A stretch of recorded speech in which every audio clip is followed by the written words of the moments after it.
doing this as maybe a hobby or as a side gig and it's taking off and I'm ready to kick off the training wheels. What was it like, and what were some problems or maybe obstacles you ran into in trying to take those training wheels off and move forward? Sam?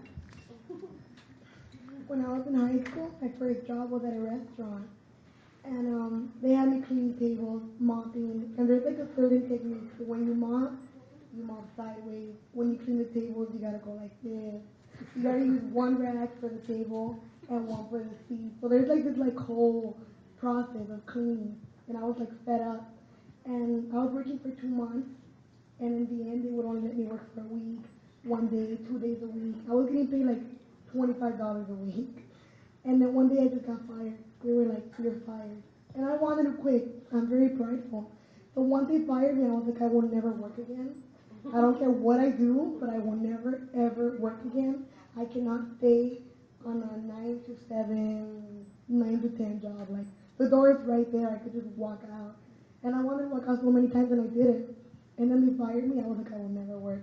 So I think that was what made me not want to work and just want to, like, push my art and fully paint as an artist and go on the streets and paint and not work for anybody. Thanks. And Tatiana had mentioned, she's a graphic artist and yes, I was working full time and I got invited to show like 2 pieces at a small local group show, and it was great, like going to an opening and seeing so many people turn out, and like I moved a couple of pieces and I kept getting invited to more and more group shows, and I was living with my mother at the time, so it was just, I got all the support I needed. People said I went with my gut instinct. It was do what you love, you could do it now. So I was able to just quit, just save money. I kept doing I took freelance jobs, small like graphic design, illustration jobs, and it was just a great feeling to keep getting invited to show, and I was just able to save up money, and it's great, and just do what I like.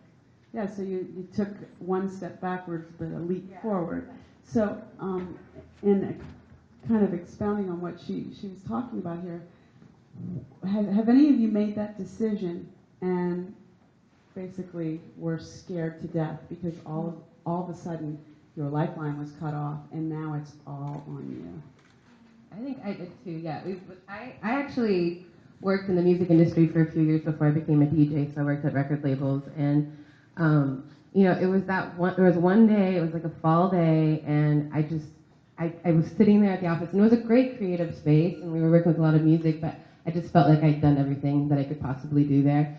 And, I called up the owner, the boss man, Steve Aoki, and I was like, you know what, I don't think I can do it anymore. I'm going to quit.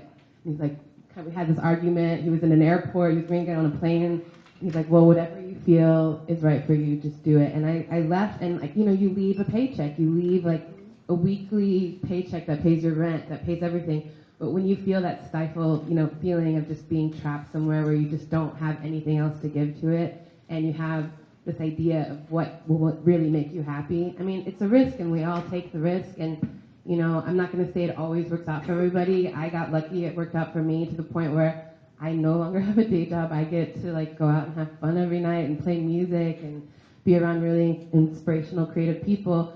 And it worked out. And I think the people that it does work out for are the people who are the most passionate and who are the most really ready to have that be their life choice, have that be their career in whatever form of creativity they can find. So I'm happy I made the decision, and I would recommend it to people. Go for what you love.